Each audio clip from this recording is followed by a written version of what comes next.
Hi friends, நான் உங்க Zubaida zacs kitchenல இருந்து. இது உங்களுக்கான சேனல் நமது மொழியில். இன்றைக்கி நம்ம பார்க்க போகிறது செம்ம ஈஸியான ஆனால் ரொம்பவே டிஃப்ரெண்ட்டான சிம்பிளான ரெசிபி. கத்திரிக்காயும் முட்டையும் காம்பினேஷனே கொஞ்சம் டிஃப்ரெண்ட்டாக இருக்குல்ல. ஆமாம் ஃப்ரெண்ட்ஸ், கத்திரிக்காயும் முட்டையும் இருந்தால் போதும், நீங்கள் இதை சூப்பராக செஞ்சிடலாம் இந்த ரெசிபியை.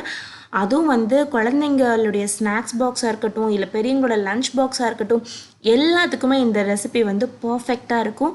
ஸோ இந்த ரெசிபியை கண்டிப்பாக ட்ரை பண்ணி பாருங்கள். அதுக்கு முன்னாடி இந்த வீடியோ பிடிச்சிருந்தது அப்படின்னா மறக்காமல் லைக் பண்ணிவிடுங்க. ஸோ ஃபஸ்ட்டு நான் என்ன பண்ண போகிறேன் அப்படின்னா, கத்திரிக்காவை இந்த மாதிரி நல்லா ஸ்லைஸாக கட் பண்ணி எடுத்துக்க போகிறேன்.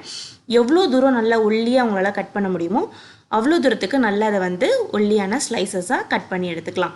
இது ரொம்ப குண்டாக இருந்தது அப்படின்னா டக்குன்னு வேகாது, அதுக்காக தான். ஸோ இந்த மாதிரி இதை நம்ம ஸ்லைஸ் போட்டுக்கலாம். போதும். ஸ்லைஸ் பண்ண எல்லா கத்திரிக்காவையும் தண்ணிக்குள்ளே போட்டு வச்சிடலாம். அவங்க எல்லாத்துக்குமே தெரியும் கத்திரிக்காய் சீக்கிரமாக கருப்பாயிடும், அதனால் நம்ம தண்ணிக்குள்ளே இந்த மாதிரி போட்டு வச்சுக்கலாம். ஸோ இப்போ எல்லா கத்திரிக்காவையும் நான் கட் பண்ணி இந்த மாதிரி போட்டு வச்சுக்கிட்டேன். அதுக்கப்புறம் இப்போ ஒரு தோசை கல் வச்சுருக்கேன். தோசை கல் நல்லா சூடாகட்டும். சூடானதுக்கப்புறம் அதில் எண்ணெய் ஊற்றிட்டு நம்ம ரவுண்டாக கட் பண்ணி வச்சுருக்க கத்திரிக்காய் எல்லாத்தையுமே அதில் வச்சிடலாம். நல்லா ஒரு ரவுண்ட் ஷேப்பாக வர மாதிரி வச்சுக்கோங்க, அப்போ தான் கரெக்டாக இருக்கும். நல்லா இந்த மாதிரி ரவுண்ட் ஷேப்பாக வச்சுட்டு நடுவுலையும் ஒரு குட்டி கத்திரிக்காவை எடுத்து வச்சிடுறேன். அதுக்கப்புறம் இது கொஞ்சம் ரோஸ்ட் ஆகட்டும். அதுக்கு மேலே கொஞ்சமாக பார்த்திங்கன்னா உப்பு எல்லா கத்திரிக்காய் மேலேயும் போகிற மாதிரி தூவி விட்டுருங்க. அடுத்து மிளகாய் தூள் எல்லா கத்திரிக்காய் மேலேயும் போகிற மாதிரி தூவி விட்டுடலாம். மிளகாய் தூள் பார்த்திங்கன்னா நீங்கள் பெரியவங்களுக்காக செய்கிறீங்க அப்படின்னா கொஞ்சம் அதிகமாக சேர்த்துக்கோங்க. சின்ன குழந்தைங்களுக்காக செய்கிறீங்கன்னா கொஞ்சம் கம்மி பண்ணி சேர்த்துக்கலாம். இப்போ இதை நம்ம திருப்பி போட்டு அடுத்த சைடும் நல்லா ரோஸ்ட் ஆகிறதுக்கு விட்டுடலாம். கத்திரிக்காய் சும்மாவே ரொம்ப நேரம் எடுக்காது குக் ஆகிறதுக்கு, டக்குன்னு குக் ஆகிடும். அதுவும் நம்ம இந்த மாதிரி ஒரு நல்லா ஸ்லைஸ் பண்ணி வச்சுருக்கனால ஒரு 30 செகண்ட்லேருந்து 40 செகண்ட்குள்ளேயே இது குக் ஆகிடும். இப்போ அடுத்த சைடும் நல்லா ரோஸ்ட் ஆகட்டும். அதுக்கு மேலேயும் பார்த்திங்கன்னா கொஞ்சமாக உப்பு, அப்புறம் மிளகாய்த்தூளையும் நல்லா இந்த மாதிரி தூவி விட்டுடலாம். அதுக்கப்புறம் கொஞ்சமாக நான் இதில் சாட் மசாலா கொஞ்சம் நல்லா புளிப்பாக இருக்கணும் அப்படின்றதுக்காக சாட் மசாலா பவுடர் சேர்த்துருக்கேன். இல்லைனா நீங்கள் ஸ்கிப் பண்ணிக்கலாம். அடுத்தில் கொஞ்சமாக எண்ணெய் ஊற்றிட்டு நல்லா இது ரோஸ்ட் ஆகட்டும். இது எவ்வளோ தூரத்துக்கு ஒரு சிம்பிளான ரெசிபி, வெறும் உப்பு மிளகாய் தூள் மட்டும் இருந்தால் போதும், சூப்பராக செஞ்சிடலாம் மசாலாவில். அடுத்து ரோஸ்ட் ஆகிட்டு இருக்க டயத்தில் நம்ம இங்கே 2 முட்டையை நான் எடுத்திருக்கேன். அதில் கொஞ்சமாக உப்பு சேர்த்துக்கிறேன். அதுக்கப்புறம் மிளகு தூள் சேர்த்துக்கிறேன். சேர்த்துட்டு எப்பயும் போல் நம்ம ஆம்லேட்டுக்கு எப்படி அடிப்போம் இல்லையா, அந்த மாதிரி இதை நல்லா அடித்து எடுத்துக்கோங்க.